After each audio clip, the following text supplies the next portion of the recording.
जिल्हा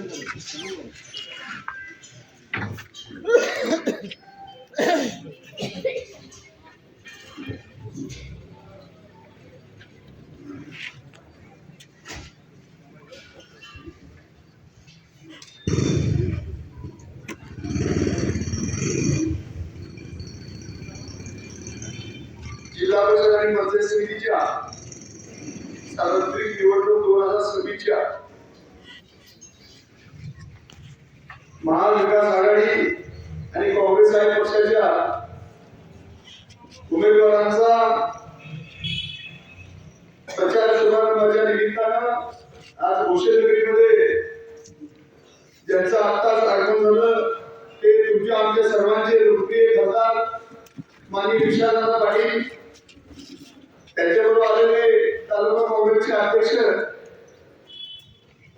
माननीय कोरे साहेब, आता खूप वेळ झालेला सगळ्याला सर्वांची मी दिलगिरी माफी मागतो सर्वच, कारण मी स्वतः उमेदवार आहे. कुणाच तरी नाव चुकलं कुणाच तरी घेतलं तर मला ते अवघड होईल. त्यामुळे सर्व सन्माननीय व्यासपीठ उपस्थित सर्व महिला बंधू, सर्व गावातून आलेले चेअरमन, व्हाईस चेअरमन, सरपंच, उपसरपंच, आजी माजी पदाधिकारी सर्व संस्थांचे उपस्थित तरुण, सर्व ज्येष्ठ मार्गदर्शक, महिला आणि बंधू, ही निवडणूक गेल्या 10-12 वर्षाचं सरकार, राज्यातलं केंद्राचं सरकार आता बऱ्याच गोष्टी त्याचा सगळा वापर केलेला आहे. त्या घरात मी जात नाही. खऱ्या अर्थानं ही निवडणूक गेल्या 4 वर्षामध्ये, कारण 93 साली 97 घटनादुरुस्ती झाली आणि स्थानिक स्वराज्य संस्थेच्या निवडणुका हा वेळेवर करण्याचा एक कायदा केला. परंतु गेल्या 4 वर्षामध्ये या सरकारने वेगवेगळ्या कारणासाठी कोर्टाची कारण सांगून ते लाभवत आणले सगळ्या स्थानिक स्वराज्य संस्था. आणि मग पहिल्या टप्प्यात नगरपालिका, महानगरपालिका, नंतर आता जिल्हा परिषदा, म्हणजे 2017 नंतर 8 वर्ष 10 वर्षानंतर या निवडणूक होत्या. तर या निवडणुकामध्ये तुमच्या सर्वसामान्यांच्या मध्ये सातत्याने काम करणारे उमेदवार आहे. आज माझ्यासारखा उमेदवार आपल्या सर्वांना ज्ञात आहे. गेली 25, 30, 35 वर्षांनी सातत्यानं सामाजिक लोकांच्या जनतेच्या कामासाठी पूर्ण वेळ वाहून घेतलेला व्यक्ती, सामान्य कुटुंबातील सामान्य कार्यकर्ता म्हणून या ठिकाणी मला जिल्ह्यातील महाविकास आघाडीच्या सर्वच नेते, त्यामध्ये विशालदादा असतील, अजितराव घोरपडे सरकार असतील, माननीय जयंत पाटील असतील, विश्वजित कदम साहेब असतील, या सगळ्या नेत्यांनी माझी उमेदवारी दिली. खऱ्या अर्थानं बऱ्याच लोकांना आश्चर्याचा धक्का बसला की जिल्ह्यात काँग्रेसची उमेदवारी मिळाली. पण नेत्यांनी महापालिकेची परिस्थिती पाहिली. आज आपण पाहतो काटावरची एका मतासाठी, 1-2 मतासाठी आपण महापालिकेची उमेदवारी महाविकास आघाडीची सत्ता थांबली गेली. आणि म्हणून या निवडणुकीमध्ये सुद्धा जिल्ह्यामध्ये सर्वच जिल्हा परिषद गटामध्ये अशा पद्धतीचे कॉम्बिनेशन सर्व नेत्यांचं कार्यकर्त्यांचं करून जिल्हा परिषदेची सत्ता यावेळी निश्चितपणे मागल्या वेळी सुद्धा काटावर आपण थांबावं लागलं महाविकास आघाडीला. आणि यावेळी ते थांबायला लागू नये म्हणून सर्वच उमेदवाऱ्या प्रत्येकाने 1-2 पावलं मागे पुढे घेऊन या जनतेच्या उमेदवाऱ्या सर्वांनी दिल्या. आणि त्यामध्ये सगळ्यांचं मी कुठेही 19-20 व्हायला नको आणि कुठे त्याचा फटका जय पराजयाला बसू नये यासाठी या सर्व नेत्यांनी माझ्यावर जो विश्वास दाखवला त्याबद्दल आपल्या सर्वांच्या वतीनं मी नेत्यांचं खूप खूप आभारी आहे. आज नेत्यांनी दाखवलेला विश्वास हा येणाऱ्या 5 तारखेला आम्हा या भोसे जिल्हा परिषद गटातील 3 उमेदवारांच्या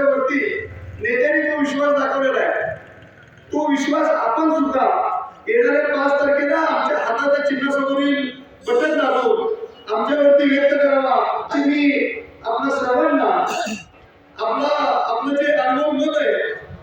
आपला जो आशीर्वाद आहे, ती येणाऱ्या 5 वर्षाच्या कामामध्ये आपली साथ, आपला आशीर्वाद, पाठीशी अपेक्षा व्यक्त करून आज 2-2.5 तास झाले आपल्याला सभा सुरू करून, खूप वेळ झालेला आहे. तेव्हा मी अधिकच न बोलता या ठिकाणी आपले लोकप्रिय खासदार विशाल दादा हे फार आहे, तेव्हा मी परत एक 2 सभा होईल त्यामध्ये सविस्तर सगळी मुद्दे मांडता येते, म्हणून मी अधिकच न बोलता आपल्या सर्वांची परत एकदा कुणाचीच नावं न घेतल्याबद्दल दिलगिरी व्यक्त करतो. थांबतो. जय हिंद, जय महाराष्ट्र. या सर्वांचे लाडके नेते लोकप्रिय खासदार विशालदादा पाटील यांनी आपलं नाव घेतलं. भोसे जिल्हा परिषद गट सांगली जिल्हा परिषद सार्वत्रिक निवडणूक 2026च्या काँग्रेस पक्षाच्या तिन्ही उमेदवारांच्या प्रचारासाठी मंचावर उपस्थित असलेले जिल्हा तालुका काँग्रेसचे अध्यक्ष आळासाहेब कोरे, उपस्थित सर्व उमेदवार, या पंचकृषीतील भोसे असेल, कळंबे असेल, तानग असेल, पालगाव असेल, करुली असेल, सोनी असेल, कांचनपूर, मानमोडी, रसूलवाडी, काकडवाडी, सांबरवाडी आणि सिद्धवाडी या सर्व गावातील या ठिकाणी उपस्थित सर्व ग्रामस्थ, नेते, पुढारी, बंधू भगिनी, या निवडणुकीत पुढे आता पाटलांनी त्याचे भाषण सांगितले, थोडे आश्चर्य तुम्हाला काय झालं, कसं झालं हे पण स्वाभाविक आहे. निवडणुकीचा पद्धतच बदल गेली आणि भाजपची ज्या वेळेला आपल्या सांगली जिल्ह्यात एंट्री झाली आणि तेव्हापासून राजकारणात काय आता हात राहिला की नाही असं कधी कधी. आता खाडेभाऊ आपले आमदार झाले ते मूळचे तासगाव तालुक्यातले पेडगाव, त्यांच्या घरात व्यवसाय चाललाय, कॉन्ट्रॅक्टिंगचा व्यवसाय मोठा आहे आणि त्या कॉन्ट्रॅक्टिंगच्या व्यवसायातनं 4 पैसे कमवले म्हणून त्यांनी जतला आरक्षण पडला, तिथून उमेदवारी लढवली. 99 साली त्यांना वोट 8,000 पडले, ते पराभूत झाले. 2004 ला त्यांनी भाजपची उमेदवारी दिली आणि त्यावेळी आपले उमेदवार सलंजीकर आमदार विद्यमान होते, त्यांच्या घरात भांडण लागले, त्यांच्या विरुद्ध प्रभाग सलंजीकर दुसरं तिकीट उभारला, घरात 2 उमेदवार लागले आणि त्यातनं खाडेभाऊची लॉटरी लागली. 4 ला ते तिथून निवडून आले. 9 ला बरोबर जर खुलं झालं त्यामुळे ते मिरजेने सरकले. मिरजेत कसं सांगणार, बाहेर उमेदवार आपण स्वीकारणार नाही अशी परिस्थिती होती. त्यात मिरजेत दंगल झाली आणि दंगलीत लगेच लॉटरी लागली. दंगलीतनं ते निवडून आले तर 2000 ला आमदार. 2014 देशात मोदी करत आपापली सगळी एवढं झालो मोदीला परत 14 नंबर गावला आणि तसं असं करत आता ह्या वेळेला हा वक्त करतो, वक्त करता ऐन वेळेला ते चिन्हच मागच्या 19 ला बी गेलं हाताचं आणि 24 ला बी गेलं आणि त्यामुळे त्यामुळे आता प्रत्येकाला वाटायला लागले निवडणूक आली तर कोणतरी खाडेबद्दल बाहेरचे उमेदवार कॉन्ट्रॅक्टर पैसे खर्चून निवडून येत असेल तर आता प्रत्येक ठिकाणी कॉन्ट्रॅक्टर गोळा करूया. तर तुमच्या भोसे जिल्हा परिषद शहराच्या गावात कॉन्ट्रॅक्टर या ठिकाणी उभं करायचं ठरवलं. तर आपण त्या कॉन्ट्रॅक्टर पैसे टाकला, आपण मदत करतो, जाहीरच झाली. तो आपल्या गावचा असो, बाजूचा असो, शहराच्या गावचा असो, नाही तालुका सोडून दुसऱ्या तालुक्यातला असो, आपण निवडूनच गेलो. आणि मिरज तालुक्यात आपण काय झाले, बाहेरचे लोक आपल्या आता काय मागच्या वेळी जिल्हा परिषद सदस्य बी कॉन्ट्रॅक्टर, आमदार बी कॉन्ट्रॅक्टर, तुम्ही बाहेरचा आमदार बी कॉन्ट्रॅक्टर, तुम्ही दुसऱ्या तालुक्याचा. आणि त्यामुळे ही परिस्थिती आल्यावर माझी यावेळी खूप इच्छा होती. आता मी तेच सांगत होतो, माझी खूप इच्छा होती की यावेळी भोसेला द्या. आमच्या 2 भोसेची उमेदवार इच्छुक झाले. इतर पुढच्या काळामध्ये सुद्धा आम्हाला सगळे माझी खूप प्रबळ इच्छा होती यावेळी जिल्हा परिषदेचे तिकीट आपण भोशाला द्यायचं असं ठरलं होतं. मला मी सगळ्या लोक तुमच्या भोसे गावात बोलताना बोललो पाहिजे. माझी खूप इच्छा होती भोसे गावात उमेदवार द्यायची, पण आमचे जे 2 उमेदवार लागले ते बिचारे प्रामाणिक काँग्रेस पक्षाचं गटाचं काम करणारे आपलीच पदरमोड करून आपल्या शेतीतले 4 पैसे उत्पन्न करून साधा व्यवसाय करून 4 पैसे घेऊन करणारे उमेदवार त्या ठिकाणी लागले आणि त्यामुळे फिरत असताना लोकांना पटणारच की ही उमेदवार कॉन्ट्रॅक्टचे विरोध कसे टिकायचे कॉन्ट्रॅक्टर विरोध कसे टिकायचे असं वापरून खरं ते जनसामान्यात काम करणारे आज बंडू डेप्युटी लोकसभेला सुद्धा चांगली खिंड या ठिकाणी लढवली आणि तुमच्या गावची प्रथा मला त्यावेळी कळली की मतदान झालेल्या दिवशी जो सत्कार घ्यायचा सत्कार जो होतो तो कायमच असतो आणि त्यामुळे या ठिकाणी उमेश असतील डेप्युटी असतील यांनी मला गावात मतदान मतदान व्हायचं नाही आलंच पाहिजे आणि आलं पाहिजे म्हणून मला गावात बोललं त्या दिवशीच माझा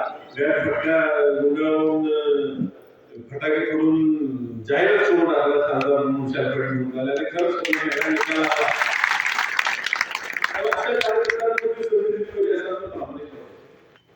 सोनी गाव मोठं लागलं सोनी करुडी पारगाव या परिसरात जरा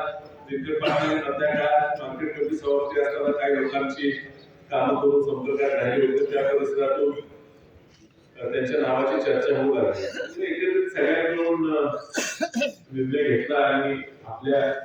जे इच्छुक आहेत त्यांना नाराज न करता 100% कुठेतरी पुन्हा त्यांना चांगल्या ठिकाणी द्यायचा त्याला पुढे करायचा हा निर्णय घेतला त्या शब्दी त्याला आम्ही सगळ्या नेत्यांनी मिळून दिला आणि या ठिकाणी नेमकं उभं केले आपल्याच गावची पंचायत समितीला गुरुजींना गुरुजींना आपण या ठिकाणी उमेदवारी दिली आपल्या परिसरातील बऱ्यापैकी मतदार हे त्यांचे विद्यार्थीच आहेत आणि त्यांनी प्रामाणिकपणे ह्या गावची ह्या परिसराची सेवा त्यांनी केली आता रिटायरमेंट नंतर तुमच्या सगळ्यांसाठी काहीतरी करून दाखवायचं आहे असं त्यांची इच्छा आहे आणि म्हणून आम्ही त्यांना या ठिकाणी उमेदवारी दिले गावचे एक प्रामाणिक नेते म्हणून त्यांची ओळख आहे आणि त्यामुळे त्याला आपल्या या ठिकाणी उमेदवारी दिली त्याचबरोबर करुली गावात आपण गजाननराव माळी यांना त्या ठिकाणी उमेदवारी दिली असे 3 उमेदवार आपण या ठिकाणी उभे केले तुम्हाला घोषितांना आता पंचायत समितीसाठी एकच नंबर द्यायला तुम्हाला मिळणार आहे या ठिकाणी आपल्याला अजितदादा गटाचा सुद्धा पाठिंबा मिळालेला आहे वंचित आघाडी बाळासाहेब आंबेडकरांचा सुद्धा आपल्याला पाठिंबा मिळाला आहे यावेळी ह्या भाजपला रोखणं गरजेचं आहे जी लूट जनतेची काही लावलेली आहे फसवणूक करून भांडणं लावून जाती धर्माचा विषय प्रत्येक ठिकाणी काहीतरी वेगळं नाटक करून मी शेजारच्या मतदारसंघात गेलो आगेला त्यासाठी गेलो पण तसंच तुमचा उमेदवार लिंगायत का मराठा का नाही तुमच्याकडे तुमचा मराठा का जैन का नाही शेजारी कसबी टेबलच्या गेल्यावरती तुम्हाला तुमचा उमेदवार जैन का मराठा का नाही आपण ह्या वेळेला सर्व समाजाला एकत्रित होऊन निवडणूक लढवायचा निर्णय घेतला आपण धनगर समाजाचा जिल्हा परिषद उमेदवार दिला आहे जैन समाजाचा जिल्हा परिषद उमेदवार दिला आहे मराठा समाजाला आपण या ठिकाणी संधी दिलेली आहे लिंगायत समाजाला संधी दिली आहे बौद्ध समाजाला संधी दिली आहे चर्मकार समाजाचा उमेदवारी दिली आहे घोड समाजाचा उमेदवार या ठिकाणी संधी दिली आहे प्रत्येक जाती घटकाच्या उमेदवारांना या ठिकाणी एकत्रित संधी ही काँग्रेस पक्ष देऊ शकते कारण पूर्ण विचार संधीप्रमाणे तुमच्या लगेच जात धर्म आणून भांडण लावणारा हा पक्ष आणि जी लोक निवडून देणार आहेत ती ह्या काँग्रेस पक्षाच्या विचाराशी बांधील ठेवून हातील याची त्या सगळ्यांना हमी घेऊन उमेदवार आहे अजूनही भाषण होणार आहे सभा आपली पुन्हा होणारच आहे आज हा शुभारंभ या ठिकाणी घोषणा आपण करत असताना कोशी गावाकडनं माझ्या खूप अपेक्षा आहे आज कोशी गावाने मला ज्या पद्धतीने लोकसभा मदत केली त्याच पद्धतीनं या जिल्हा परिषद गटाचा तुम्ही आमच्या या आपल्या गावाला पाठिंबा दिला तर 100% जेव्हा आपला ह्या गावात खूप आग्रह तुम्ही लढताय दादा नाही म्हणजे योगेशची खूप इच्छा होती योगेश सुद्धा आपला धडपडतो त्या ठिकाणी ग्रामपंचायत चांगली चालवतो गुरुजी सिनियर आहे योगेश पुढे तूच आहे त्यानंतर गुरुजी पुढे तुमच्या पुढे आलेला अवसर नाही पुढच्या वेळेला कळवलीला निश्चित करता संधी मिळेल संधी मिळेल संधी मिळेल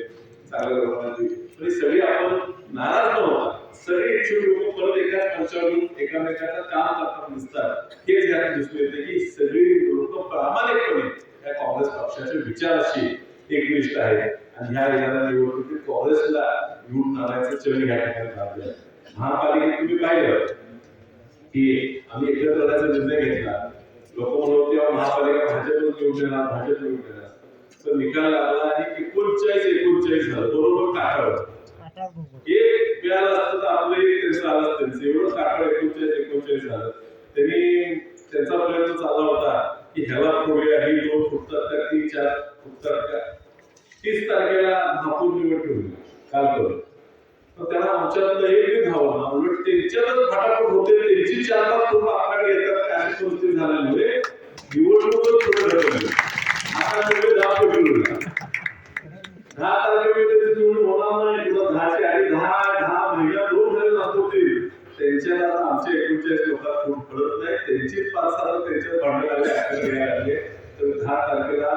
महापौर सुद्धा भाजपचा पाडून आपण त्या ठिकाणी एवढा पैशाचा वापर केला सगळं त्या जिल्हा परिषदेला जी आम्ही बोर्ड बांधलेली आहे एवढी पक्की बोर्ड बांधलेली की भाजप 2 अंकी आकडा सुद्धा गाठू शकणार नाही 10 ज्यावेळी भाजपची आम्ही सगळे तुमची साथ आहे या ठिकाणी विरोधाचा मतदारसंघात तुम्ही महापालिकेचा जर बघितला तर महापालिकेत 14 महाविकास आघाडीचे फक्त 2 भाजपचे आले आहेत त्यामुळे मिरजेत सुद्धा आमदार विद्यमान असताना सुद्धा आपण जास्त सीटा मिरज शहरात जिंकू शकलो आणि मिरज ग्रामीणमध्ये सुद्धा एकही भाजपचा निवडून येणार नाही अशी परिस्थिती आता निर्माण झालेली आहे तुम्ही सगळ्यांनी साथ द्यावी तुमच्या नियमाचे काम होणार आहे आमदारांना जो निवडून जातो विश्वविद्यालयाच्या मतदारसंघात कामच करायचे मतदारसंघात दिलं कामच आमदाराचं कामच असते काम करायचे खासदाराचं काम असते भाषण करायचं 10 वर्ष दिल्लीत जायचं भाषण करायचं मांडायचे 10 वर्ष खासदार भाजपचं निवडून दिलं एकदम बोलला नाही तिथे गेला मला लोक विचारले तुम्ही सांगितलं खासदार तू सांगितला खासदार लोक विचारतात तुमच्याकडे कोण होतं तुम्हाला असं तुम्हाला कधी बघितलं नाही आलं नाही बोलून 10 वर्षात जेवढे प्रश्न त्यांनी लोकसभेत मांडले तेवढ्या पहिल्या अधिवेशन पहिला आमचं अधिवेशन फक्त 14 दिवस होतं 14 दिवसाच्या अधिवेशनात त्यांनी 10 वर्षात मांडलेल्या प्रश्नांपेक्षा जास्त प्रश्न एका अधिवेशनात मांडले आज देशात महाराष्ट्रात तर 1 नंबर सगळ्यात जास्त प्रश्न मांडणारा सगळ्यात मुद्द्यावर बोलणारा खासदार म्हणून तुमचं सांगलं खासदार 1 नंबर महाराष्ट्र देशात आता 4 नंबर आहे अजून सुरुवात तरी ना सगळ्यांच्या 3-4 वेळेस 7-7 8 वेळेस निवडून आले खासदार तिथं मी वर्षभर फक्त खासदार आहे टॉप 4 ला पोहोचलो इथं संपत 1 नंबर देशात सगळ्यात जास्त लोकांना खासदार प्रश्न मांडले काम इतिहासात जाते तिथं नोंद होते त्याच्यामुळे कामं तुमची कामं करताना सरकारला हे झालेली भाषण करूनच काम करावं लागतं तुला वेळ असेल पण ह्या ठिकाणी निधी कोट्यवधी रुपये रस्त्यासाठी निधी ह्या ठिकाणी मंजूर करून आपण ह्या ठिकाणी आणलेला हा कुठे बैशाल ह्या दुट्यापासून मैशाळा जाणारा रस्ता आहे त्यासाठी 1200 कोटी मंजूर करून आणले आता मुंबई ते बेंगलोर आता जो रस्ता सोडून हा आपल्या जिल्ह्यात माहुलीत शिरणार आणि असा हा येऊन तुमच्या बेळंकी सगळे ह्या मार्गे कर्नाटकात दिसतात हा रस्ता आता मंजूर करून आणलेला आहे त्याला ह्या रस्त्यात जवळजवळ 70,000 कोटीच्या आसपास बजेट लागलं आपल्या जिल्ह्यात जवळजवळ 7-8 हजार कोटीचं काम त्या ठिकाणी ह्या परिसरात होणार आहे सांगली ते कोल्हापूर रस्ता एवढा अडकलेला 900 कोटी रुपये फडणवीस साहेबांकडे मंजूर होऊन त्याचा टेंडर निघालेले सांगली कोल्हापूर सुद्धा चांगला चौपदरी रस्ता फक्त बदललेला शेतकऱ्यांचा थोडा वाद आहे त्याच तो वादासाठी एक दुप्पट पैसे देणार नव्हता शेतकऱ्यांची स्वाभाविक पासपोर्टची मागणी आहे त्याला सुद्धा खासदार म्हणून मला महाराष्ट्र शासनाकडे मंजूर करून आले ते सुद्धा पासपोर्ट पैसे त्या ठिकाणी मिळून तो रस्ता होणार जो काय खासदाराचा विकास तुम्हाला दिसत नसेल पण मोठी रस्ते सगळे जे काही मोठे प्रकल्प चालू ते लोकसभेत तुम्ही प्रश्न मांडतो म्हणून त्या ठिकाणी काम करायचे आमदार काम करताना तुम्हाला मतं मागून लोकसभेत जिल्हा परिषद मतं मागतो काम करायचं असेल तर त्या ठिकाणी तुम्ही सातपुते काय अडचण निवडून करतात त्याच्याकडे तुम्हाला चांगलंच काम घ्यायचं त्यामुळे ठिकाणी ही तुम्हाला 1500 रुपये आम्ही चालू दिला तर 1500 रुपये दिले किती वेळ मत मागणार त्या 1500 रुपये काँग्रेस मिळून दिले असते काँग्रेस 3000 रुपये देतो म्हटले काय आता लोक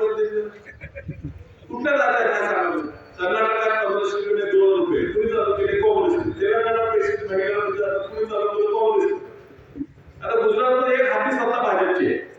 महिलांना पैसे आहेत माहिती तुम्हाला काहीच नाही शून्य देतो नाही एवढं नाही म्हणतात मग तो पैसे देत उत्तर प्रदेश बीजेपी सत्ता तिथे किती बायका पैसे देतात 1500 रुपये देतात 1000 रुपये काहीच नाही ते का शून्य इथं फक्त मतं आपली मिळतील ह्यासाठी द्यायला एकदा त्याला अशीच मतं मिळायला चालू झाली तर हे पैसे बंद करतील अजून मधून एक दर्जा देणं गरजेचं आहे तो आताच द्यायचा आहे जिल्हा परिषद भाजपच्या विरोधी काँग्रेस पक्षाच्या ताब्यात द्या जेणेकरून त्यांना सुद्धा जीवनभर राहील त्याचा आपलं विरोध त्याला द्यायचं काय माहित नाही म्हणून या ठिकाणी नित्य महादेव पाटील यांना जिल्हा परिषदेला भावी कस्तुरबा गुरुजी यांना पंचायत समितीला आणि त्याचबरोबर गजानन शिवाजीराव माळी यांना एक दुसऱ्या पंचायत समितीला उमेदवारी दिलेली आहे त्याचे तिघांचे चिन्ह हात आहे एकदा हाताला तुम्ही ह्या विधानसभा मतदारसंघात ताकदीने जास्तीत जास्त निवडून द्या निश्चित पुढचं भविष्य आपलं चांगलं राहील जिल्हा परिषद जास्तीत जास्त दिली हा असा तुमचे खेळून असेल त्याच करण्यासाठी प्रयत्नशील राहू तुम्ही सगळे खूप वेळ सकाळपासून आले आमचे घ्यायला उशीर झाला दुसऱ्या ठिकाणी समाज तुम्ही लेट झाला तरी तुम्ही थांबला त्यामुळे सगळ्याचे आभार मानतो आपल्याला